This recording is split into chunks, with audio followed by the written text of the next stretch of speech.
Congress party అధ్యక్షుడిగా తెలంగాణ రాష్ట్ర ముఖ్యమంత్రిగా నిలబడి ఈనాడు పెద్దలు సురేష్ షెట్కర్ గారిని గెలిపించమని అడుగుతున్నా అంటే ఇది నా గొప్పతనం కాదు, ఇది మీ గొప్పతనం, ఇది మీ కష్టం, ఇది మీ శ్రమ, మీ రక్తాన్ని చెమటగా మార్చి మీ భుజాలు కాయలు కాసేలా కాంగ్రెస్ పార్టీ జెండాను మోసి ఈ పార్లమెంటు నియోజకవర్గం నుంచి నారాయణఖేడ్ నుంచి సంజీవ్ రెడ్డి గారిని, జుక్కల్ నుంచి లక్ష్మీకాంతరావు గారిని, అదే విధంగా ఎల్లారెడ్డి నుంచి మదన్ మోహన్ రావు గారిని, ఆందోళన నుంచి మా పెద్దలు దామోదర్ రాజ నరసింహ గారిని ఈ రోజు మీరు ఎమ్మెల్యేలుగా గెలిపించి శాసనసభకు పంపించడంతో ఈనాడు తెలంగాణ రాష్ట్రంలో ఇందిరమ్మ రాజ్యం వచ్చింది,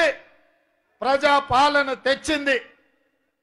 మరి ఇవాళ ఈ ప్రజాపాలనలో ఆనాడు సోనియమ్మ సెప్టెంబర్ 17 నాడు తుక్కుగూడ రాజీవ్ గాంధీ ప్రాంగణంలో తెలంగాణ ప్రజలకు 6 గ్యారెంటీలను ఇచ్చింది. తెలంగాణ ఇస్తా అన్న గ్యారెంటీ ఇచ్చిన సోనియమ్మ ఆంధ్రప్రదేశ్ లో పార్టీ చచ్చిపోయినా, కేంద్రంలో అధికారం కోల్పోయినా, తెలంగాణలో రాజకీయంగా ఎన్నో ఒడిదుడుకులను ఎదుర్కొన్నా మాట తప్పని మడమ తిప్పని నేతగా తెలంగాణ రాష్ట్రాన్ని ఇచ్చి 60 సంవత్సరాల ఆకాంక్ష 1200 మంది తెలంగాణ బిడ్డల ఆత్మ బలిదానాలను అమరులను యాది చేసుకొని ఈ తెలంగాణ రాష్ట్రం ఇచ్చిన సోనియమ్మ 10 సంవత్సరాలు కల్వకుంట్ల చంద్రశేఖరరావు గారి చేతిలో ఈ తెలంగాణ రాష్ట్రం తెలంగాణ తల్లి బందీ అయి అన్నమో రామచంద్ర అని తెలంగాణ ప్రజలు అడుక్కునే పరిస్థితి, దొరగారి గడిలో తెలంగాణ తల్లి బందీ అయి నన్ను ఇడిపించే వాళ్ళే లేరా ఈ తెలంగాణ రాష్ట్రంలో అని మొరబెట్టుకునే సందర్భంలో సోనియమ్మ ఆశీర్వాదంతో లక్షలాది మంది కాంగ్రెస్ పార్టీ కార్యకర్తలు నడుము బిగించి దొరగారి గడిని బద్దలు కొట్టి తెలంగాణ తల్లిని విముక్తి చేసి ఇవాళ తెలంగాణ ప్రజలకు స్వేచ్ఛను ప్రసాదించింది ఈ తెలంగాణ ప్రాంతం. మాట ఇచ్చిన సోనియమ్మ మనకు 6 గ్యారెంటీలను ఇచ్చింది. 6 గ్యారెంటీలను 100 రోజుల్లోనే 5 గ్యారెంటీలను అమలు చేసి ఈనాడు ప్రజలకిచ్చిన మాట నిలబెట్టుకోవడానికి మన ప్రజా ప్రభుత్వం ప్రయత్నం చేస్తున్నది. ఇక్కడ మా అక్కలు ఉన్నారు కుడి పక్కన. ఆనాడు మా అక్కలు బస్సు ఎక్కాలంటే ఇంటాయన ముందల చేయి చాపాలి, ఇంటాయన మీద కోపం వచ్చి అమ్మగారింటికి అలిగిపోదామంటే మళ్ళీ ఆయననే చిల్లర అడుక్కునే పరిస్థితి. ఇవాళ మా ఆడబిడ్డలు మా అక్కలు మా పెద్దమ్మల అమ్మగారింటికి పోవాలంటే చెయ్యి అడ్డం పెడితే చాలు ఆర్టీసీ బస్సు అక్కడనే ఆగి మా అక్కలను వాళ్ళు దిగాల్సిన దగ్గర వాళ్ళ ఇంటి దగ్గర దించే ఉచిత ప్రయాణం ఈ రోజు ఆర్టీసీ బస్సులో మన ప్రభుత్వం అమలు చేసింది. ఆనాడు పేదవాడు దవాఖానకు పోతే రోగంతో కాదు దవాఖాన ఇచ్చే బిల్లులు చూసి గుండెకి సచ్చే పరిస్థితి. కానీ డాక్టర్ వైఎస్ రాజశేఖర రెడ్డి గారు రాజీవ్ ఆరోగ్యశ్రీ పథకం ద్వారా పేదవాడికి కార్పొరేట్ వైద్యాన్ని అందించాలని యశోద అపోలో ఆసుపత్రిలో బెంచ్ కారులోనే కాదు గంజి తాగే పేదలకు కూడా వైద్యాన్ని అందించాలని ఆనాడు 2 లక్షల రూపాయలతోని 20 ఏళ్ల కింద ఉచితమైన వైద్యం అందించి పేదల ప్రాణాలు కాపాడింది సోనియమ్మ రాజ్యం, కాంగ్రెస్ ప్రభుత్వం. కానీ ఏం పొయ్యకాలం వచ్చిందో చంద్రశేఖరరావుకు. తెలంగాణ వచ్చినాక రాజీవ్ ఆరోగ్యశ్రీ పథకాన్ని నిర్వీర్యం చేసిండు, పేదల ఆరోగ్యాన్ని దెబ్బతీసిండు. అందుకే సోనియమ్మ నాయకత్వంలో ఏర్పడ్డ ఈ ప్రజా ప్రభుత్వం అధికారం చేపట్టిన 48 గంటల్లోనే ప్రతి పేదవాడి ఆరోగ్యం కోసం 10 లక్షల రూపాయలు ఉచితంగా వైద్యానికి అందించి పేదల ప్రాణాలు కాపాడే బాధ్యత మాది అని ఇందిరమ్మ ప్రభుత్వం ఈనాడు బాధ్యత తీసుకున్నది. ఇదే కాదు, ఆడబిడ్డల కన్నీళ్లు తీర్వడానికి ఆనాడు దీపం పథకం ద్వారా గ్యాస్ పొయ్యి సిలిండర్ ఇచ్చి 400 రూపాయలకి ఆనాడు సిలిండర్ ఇచ్చింది సోనియమ్మ. కానీ కేంద్రంలో మోడీ, రాష్ట్రంలో కేడీ అధికారంలోకి వచ్చిన 10 ఏళ్లలో 400 ఉన్న సిలిండర్ 1200 చేసి మా ఆడబిడ్డల సొమ్ము దోసుకొని వాళ్ళ ఉసురు కొట్టుకొని ఇవాళ కేసీఆర్ పతనమైండు. సిలిండర్ పొయ్యి పోయి మళ్ళీ కట్టెల పొయ్యి వచ్చే కాలం వచ్చింది. అందుకే మా ఆడబిడ్డల్ని, మా అక్కల్ని దృష్టిలో పెట్టుకొని సోనియమ్మ మాకు ఆదేశాలు ఇచ్చింది. రేవంత్, నువ్వు ఆడబిడ్డలకు 500 రూపాయలకే సిలిండర్ ఇవ్వాలి, ఆడబిడ్డల కన్నీళ్లు తూడవాలి అని సోనియమ్మ ఆదేశిస్తే ఇవాళ గ్రామ గ్రామాన, తండాలలో, గూడాలలో, మారుమూల పల్లెల్లో పేదోళ్లకు 500 రూపాయలకే సిలిండర్ ఇచ్చి 40 లక్షల కుటుంబాలను ఇవాళ మన ప్రభుత్వం ఆదుకున్నది. ఇదే కాదు మిత్రులారా, వ్యవసాయానికి ఉచిత కరెంట్ ఇస్తుంటే నా పాదయాత్ర సందర్భంగా రాహుల్ గాంధీ గారు కూడా మీ ప్రాంతంలో పాదయాత్ర చేస్తున్నప్పుడు భూమి లేని పేదవాళ్ళు వచ్చి, అయ్యా భూమి ఉన్నోళ్ళకే ఉచిత కరెంట్ ఉంది, మా ఇళ్లలో బిల్లు మోత మోగుతుంది, మొదటి తారీఖు వస్తే గుండెలు అదురుతున్నాయని చెప్పిండ్రు. అందుకే రాహుల్ గాంధీ గారు చెప్పిండ్రు, ప్రతి పేదవాడి ఇంట్లో వెలుగులు ఉండాలి, పేదవాడికి ఇంటికి ఉచిత కరెంట్ ఇవ్వాలి అని ఆదేశిస్తే 200 యూనిట్లు ప్రతి పేదవాడి ఇంట్లో 0 బిల్లు ఇచ్చి ఈ రోజు మీ కుటుంబాలలో వెలుగులు నింపి మీ కళ్ళల్లో ఆనందం చూసే బాధ్యత మన ప్రభుత్వం తీసుకున్నది. ఆనాడు పేదవాడు ఇల్లు లేక పేక మేడల్లో, పూరి గుడిసెల్లో బాధపడుతుంటే, ఆత్మగౌరవం దెబ్బతింటుంటే, కొడుకు కోడలు వస్తే ఏడ ఉండాలో తెలియక పిల్లగానికి పెళ్లి చేయాలంటే తల్లిదండ్రులు ఇబ్బంది పడుతున్నప్పుడు డాక్టర్ వైఎస్ రాజశేఖర రెడ్డి గారు ప్రతి పేదవాడికి, తండాలలో, గూడాల్లో, మారుమూల పల్లెల్లో, బస్తీలలో ఉండే ప్రతి వాడికి, ఇల్లు లేని వాడికి, పెళ్ళైన వాడికి ఆనాడు ఇందిరమ్మ ఇల్లు 25 లక్షలు తెలంగాణ రాష్ట్రంలో ఇచ్చి పేదల్ని ఆనాడు కాంగ్రెస్ ప్రభుత్వం ఆదుకున్నది. కానీ కేసీఆర్ ఏమన్నాడయా, ఇందిరమ్మ ఇండ్లను పట్టుకొని ఇవి డబ్బా ఇండ్లు వద్దు, డబుల్ బెడ్రూమ్ ఇండ్లు ముద్దు, అల్లుడు బిడ్డ వస్తే ఏడవంటారు, కొడుకు కోడలు ఉంటే ఏడ ఉంటారు, కోడి పిల్లను మేక పిల్లను ఉంటే ఏడ కట్టేస్తారు, పేదవాళ్లకు డబుల్ బెడ్రూమ్ ఇండ్లు ఇస్తా అని చంద్రశేఖరరావు మాట ఇచ్చిండు. నేను అడుగుతున్నా, ఇక్కడికి వచ్చిన వేలాది మందిని, మా అక్కల్ని అడుగుతున్నా, మీకెవరికైనా డబుల్ బెడ్రూమ్ ఇల్లు వచ్చిందా? మీకెవరికైనా డబుల్ బెడ్రూమ్ ఇల్లు ఇచ్చిందా? ఆ సన్నాసి ఇల్లు ఇవ్వలేదు, మీ సంసారాలను చూడలేదు. అందుకే అధికారం చేపట్టిన వెంబడే పేదవాళ్లకు ఇందిరమ్మ ఇల్లు ఇవ్వాలని తెలంగాణ రాష్ట్రంలో 4,50,000 ఇండ్ల మంజూరు చేసి 22,500 కోట్ల రూపాయలతోని పేదవాళ్ళ ఆత్మ గౌరవమైన ఇందిరమ్మ ఇళ్లను మన ప్రభుత్వం మంజూరు చేసి 5 గ్యారెంటీలను అమలు చేసి 100 రోజుల్లోనే చూపించినాం. ఇదే కాదు, తెలంగాణ ఉద్యమమే నీళ్లు, నిధులు, నియామకాల కోసమే కదా ఉస్మానియా కాకతీయ యూనివర్సిటీ విద్యార్థులు వీరులై బీసీ రిజర్వేషన్లు ఉన్నాయి. టోటల్ గా సుప్రీంకోర్టు ఆదేశాల మేరకు హారిజాంటల్ గా 50% కంటే ఎక్కువ రిజర్వేషన్లు ఇవ్వడానికి లేదు. రిజర్వేషన్లు పెంచాలి అంటే బలైన వర్గాల జనాభా లెక్కలు కట్టాలి. వాళ్ళను లెక్క కట్టి వాళ్లకు నిధులు ఇచ్చి వాళ్లకు ఉద్యోగ ఉపాధి అవకాశాలలో రిజర్వేషన్లు ఇవ్వాలని రాహుల్ గాంధీ గారు నాకు చెప్పిండ్రు. అందుకే నేను ముఖ్యమంత్రి ప్రమాణ స్వీకారం చేసిన వెంబడే నా మంత్రివర్గంలో తీర్మానం చేసి శాసనసభ ఆమోదం పొందించుకొని బీసీ జనాభా లెక్కలు కట్టడానికి కోట్ల రూపాయలు ఇచ్చి ఇవాళ బీసీ జనాభాను లెక్కలేసి వాళ్ళని బాగు చేయాలనుకున్నాం. ఎక్కడి నుంచి ఊడిపడ్డాడో ఊడిపడ్డాడు ఉడుం లెక్క మోడీ. గుజరాత్ నుంచి బయలుదేరిండు. గుజరాత్ గురించి ఒక్క మాట చెప్పాలి. మనల్ని బ్రిటిష్ వాళ్ళు ఎట్లా వెళ్ళిండ్రో తెలుసా మిత్రులారా?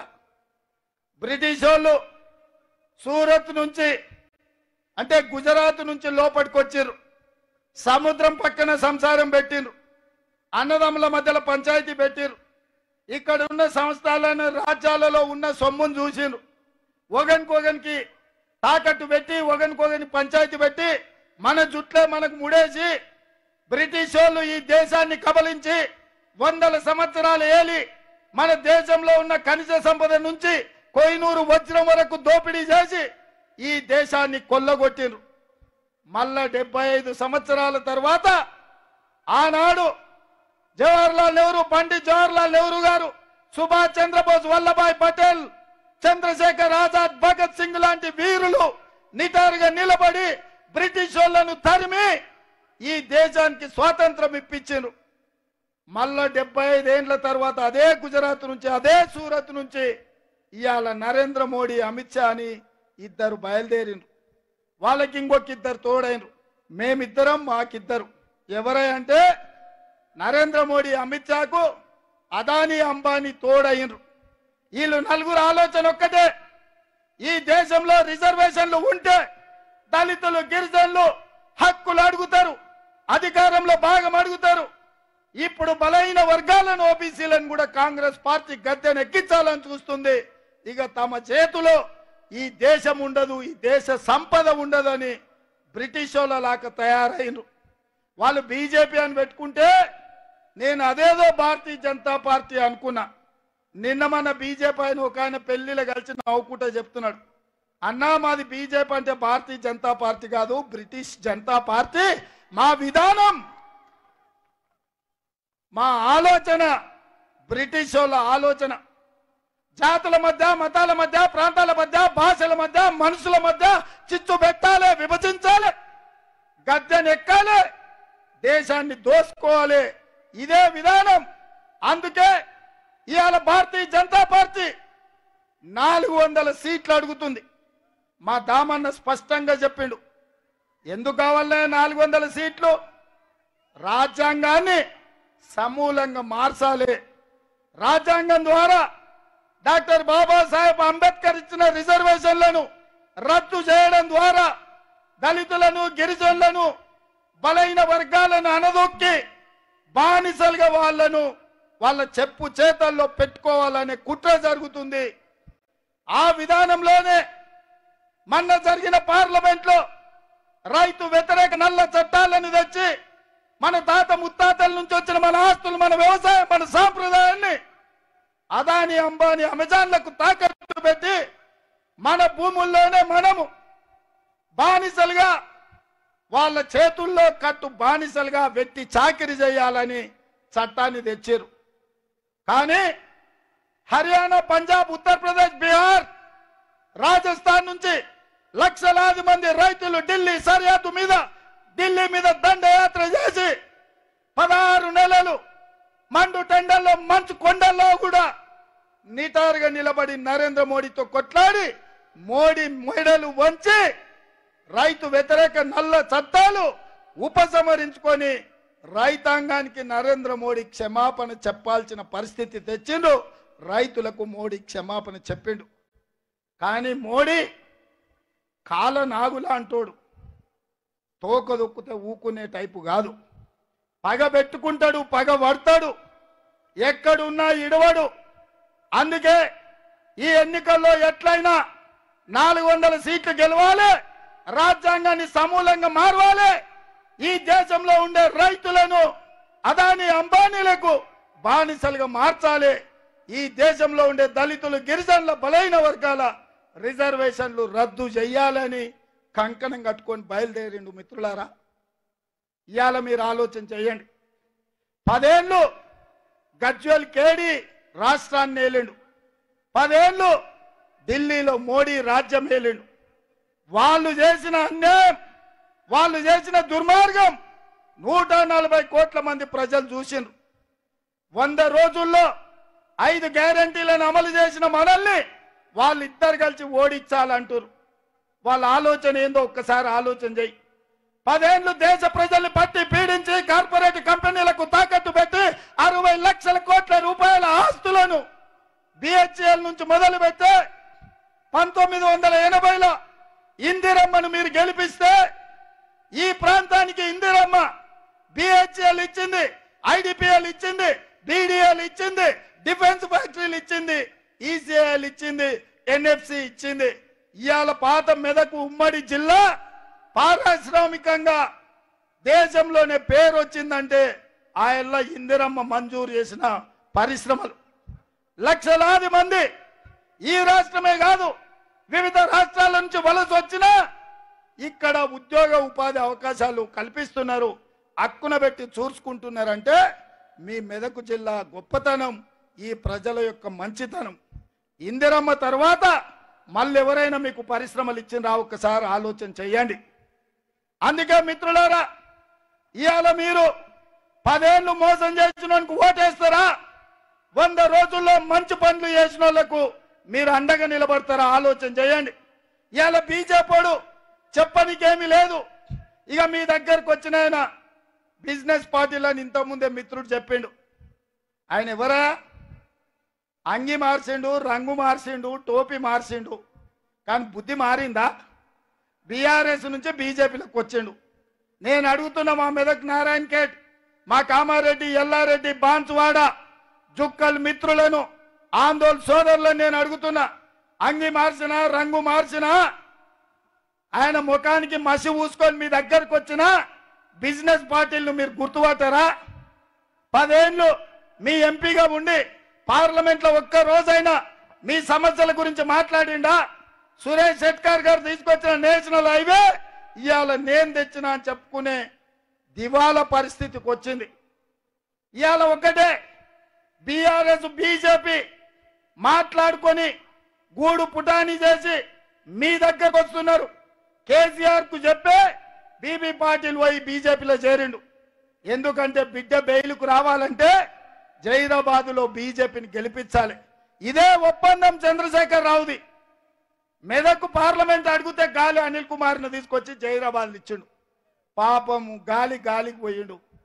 తెలిసిన వాళ్ళకి చెప్పుకొని ఏడుస్తున్నాడంట. ఆ జైరాబాద్ ఏడుంది, నేను ఏడికి పోవాలి, ఎవడు అడిగేటోళ్ళు లేడు, ఎవడు చెప్పేటోళ్ళు లేడు, ఏం చెప్పాలని పాపం గాలి అనిల్ కుమార్.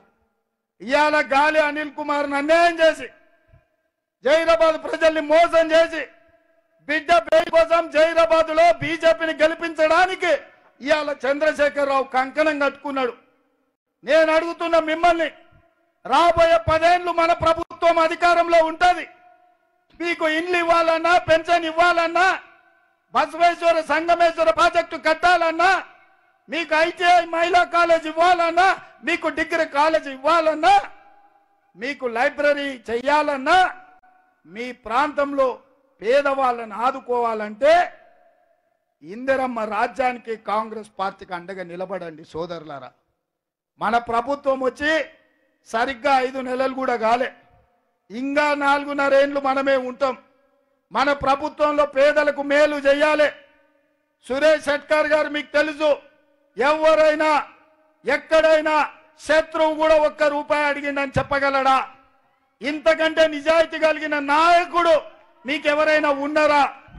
ఇంతకంటే మంచోడు, మెత్తతోడు, మీరు పిలిస్తే పలికేతోడు, మీకు అండగా నిలబడేటోడు, ఆనాడు హైదరాబాదు రాష్ట్ర విముక్తి కోసం నిజాంలకు వ్యతిరేకంగా రజాకర్ల కర్కశత్వానికి అడ్డంగా నిలబడి వాళ్ళ తాత కొట్లాడిండు, వాళ్ళ నాయన మంత్రిగా పనిచేసిండు.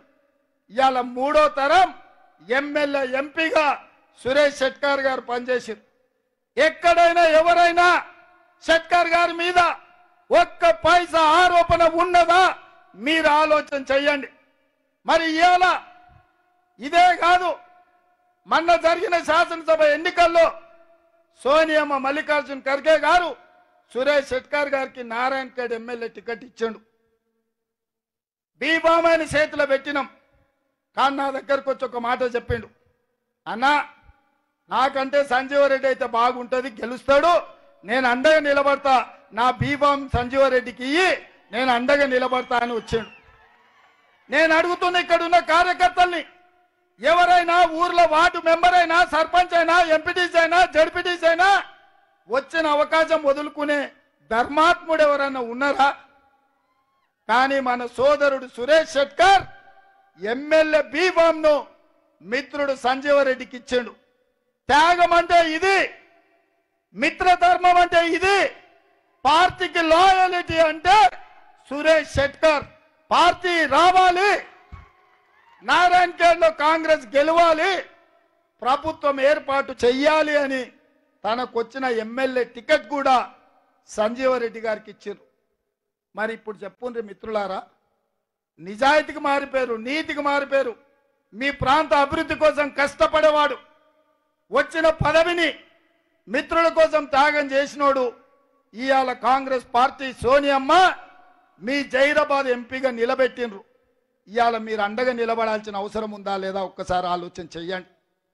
ఇవాళ నేను మిమ్మల్ని అందరిని అడుగుతున్నా, ఈరోజు సురేష్ షెట్కర్ జైరాబాద్ లో 1,00,000 మెజార్టీతో గెలవకపోతే ఈ సమాజంలో మంచి చచ్చిపోతుంది, మంచికి విలువ ఉండదు.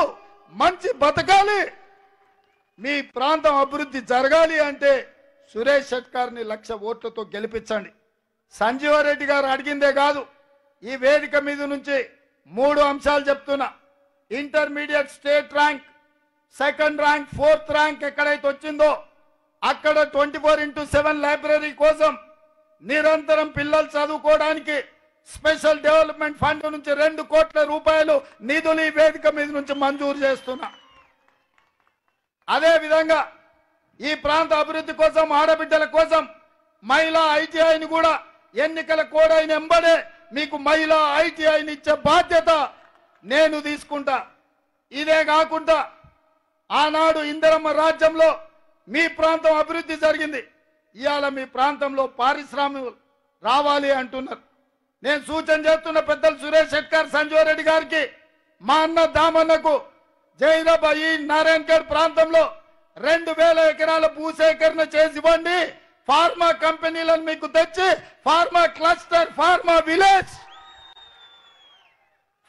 విలేజ్ ను పెట్టి వేలాది మంది నిరుద్యోగ యువకులకు ఉద్యోగ ఉపాధి అవకాశాలు కల్పించే బాధ్యత నాది. మీరు భూమి అప్పచెప్పిన 30 రోజుల్లో మీకు ఫార్మా క్లస్టర్, ఫార్మా విలేజ్ మంజూరు చేసే బాధ్యత నాది అని చెప్పి మీ అందరి దగ్గర మీకు గ్యారంటీ ఇస్తున్న మిత్రులారా. అందుకే మిత్రులారా, రిజర్వేషన్లు పోవాలంటే, ఎస్సీ ఎస్టీ బలహీన వర్గాలకు అన్యాయం జరగాలంటే మీరు బీజేపీకి ఓటేయండి. దళితులు, గిరిజనులు, బలహీన వర్గాలు, మైనారిటీలు, మహిళలు బాగుపడాలంటే, నిరుద్యోగ యువకులకు ఉద్యోగ ఉపాధి అవకాశాలు ఉండాలంటే రిజర్వేషన్లను కాపాడి రిజర్వేషన్లను పెంచాలి అనంటే ఇవాళ మీరు కాంగ్రెస్ పార్టీకి అండగా నిలబడండి. మీరే నిర్ణయించుకోండి. మీ భవిష్యత్తు మీ చేతుల్లో ఉంది, మీ పిల్లల భవిష్యత్తు మీ చేతుల్లో ఉంది. బీజేపీకి ఓటేస్తే ఆ ఓటు సరాసరి ఎస్సీ ఎస్టీ బీసీ రిజర్వేషన్లని రద్దు చేస్తుంది. బీబీ పాటిల్ గెలిచిండంటే సురేష్ షెట్కర్ నేషనల్ హైవే తెచ్చిండు, బీబీ పాటిల్ కాంట్రాక్ట్ చేసుకున్నాడు. అందుకే ఆయన నేను తెచ్చిన అంటుండు. ఆయన తేలే, ఈయన తెచ్చిన కాంట్రాక్ట్ పనులు చేసుకొని పైసలు సంపాదించుకోండు. రేపు మళ్ళీ మనం ఏమన్నా ఇచ్చినా కాంట్రాక్టర్గా మారి సొమ్ము చేసుకుంటారు తప్ప మీ ప్రాంతాన్ని అభివృద్ధి పదం వైపు నడిపించే శక్తి పార్టీలకు లేదు. అందుకే మిత్రులారా, మీ అందరూ ఇంత ఆలస్యమైన సురేష్ షెట్కర్ని గెలిపించడానికి ఇక్కడ వేలాదిగా ఉండి కాంగ్రెస్ పార్టీకి అండగా నిలబడ్డందుకు మీకందరికి మనస్ఫూర్తిగా ధన్యవాదాలు తెలియజేస్తూ, మీరందరూ 1,00,000 మెజార్టీతో గెలిపించడానికి సిద్ధమేనా? సిద్ధమేనా? సిద్ధమేనా? సిద్ధమేనా? సిద్ధమేనా? సిద్ధమేనా? మా వేదిక మీద ఉన్న వాళ్ళని కూడా అడుగుతున్నా, సిద్ధమేనా? సిద్ధం అన్నోళ్ళందరూ చేయి పైకెత్తురి. మా అక్కలు కూడా ఎత్తాలి. జై కాంగ్రెస్, జై జై కాంగ్రెస్. హస్తం గుర్తుకే, హస్తం గుర్తుకే, ధన్యవాదాలు మిత్రులారా.